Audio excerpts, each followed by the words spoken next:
They killed my colleague, but I did not hear a single shot. Kidnapper recounts how US soldiers rescued citizen. The suspects Aliyu Umar, 23, and Ali Abdullahi, 21, said that they had taken their hostage to a thick forest in Sokoto State, where they kept him for 1 week and they provided 24-hour security to ensure he does not escape. From nowhere, a helicopter hovered around where he was kept, with white soldiers jumping down and killing all their gang members before taking the victim away without stress. Aliyu told Sunday Sun in an interview that the whole operation did not last more than 5 minutes. He said that he and his colleague Ali Abdullahi escaped being killed by the invading soldiers because they were off duty on the night that the American SEAL carried out the operation. He said that he watched the whole drama from a distance in a house they had kept refuge not too far from the spot they kept their hostage when the helicopter arrived in the area, hovered for some time before the soldiers jumped out. The suspect, however, said that he cannot remember the exact time of the night as he and his colleagues were too afraid to go out.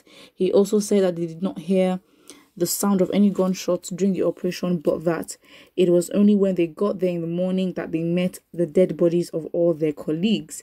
The suspects, who are in police custody, narrated how they kidnapped the American while he was relaxing in his farmhouse. According to him, they went in about 12 motorcycles and worked with 2 other kidnap gangs, making them a total of over 20 that went for the operations.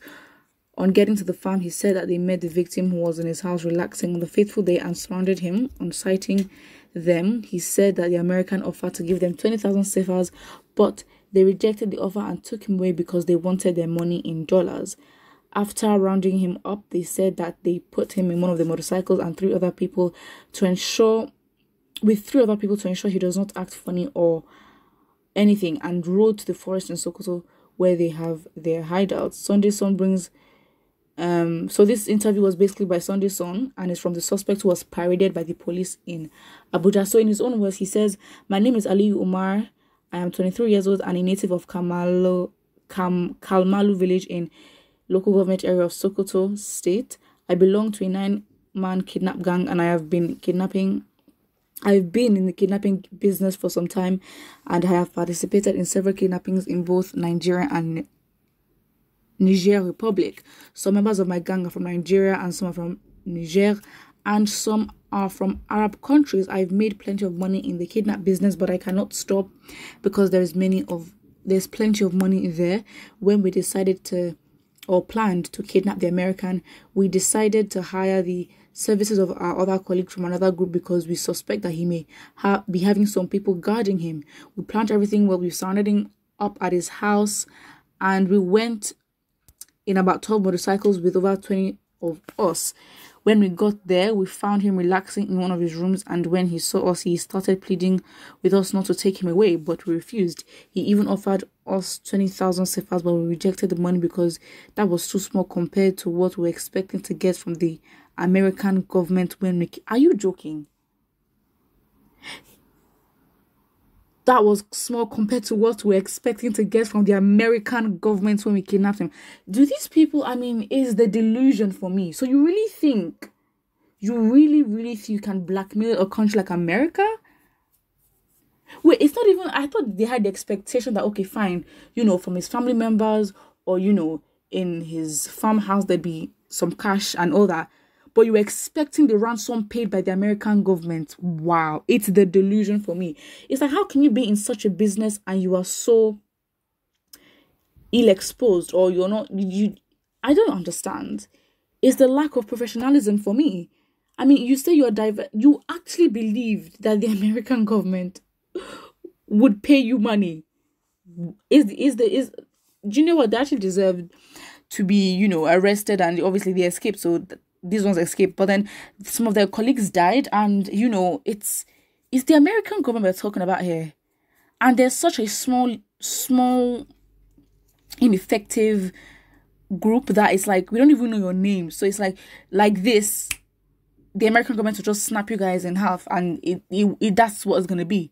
But I think the bigger issue here is not necessarily because, I mean, what would the Nigerian government do to these people? That is the thing, first of all. And second of all, it also highlights how much, you know, being a citizen of a country helps you. Like, you being a citizen and an indigene of a country, you have certain privileges and rights. Like, it is a right, and public, you know, it's a right for every citizen to be protected. It's a public good that the government gives in terms of military defense and protection for each of its citizens. So whether you're in the country or outside the country, the government will actually do the most, go the extra mile to make sure that their citizen is safe. They have no choice, because that's what they live and abide by. Because again, at the end of the day, there are some crazy things that does happen in America, but then the value for life there is obviously higher because they have a system that is relatively very, very good and efficient in some ways. But in comparison to Nigeria, they're way ahead. Let's see what the reactions here are. And the first person here says, American soldiers rescued theirs from kidnappers operating in Nigeria, but have sponsored military dines with them as partners in crime. And it's very, very true. Very, very true. And it's like, you know, sometimes I'd be like, as a Nigerian, what kind of right do I have outside the country? Like, if I go outside the country and something happens to me, like, what right can I say that, you know what, I bring my Nigerian passport and be like, I am a citizen of the Federal Republic of Nigeria, you dare not do this, da, da, da.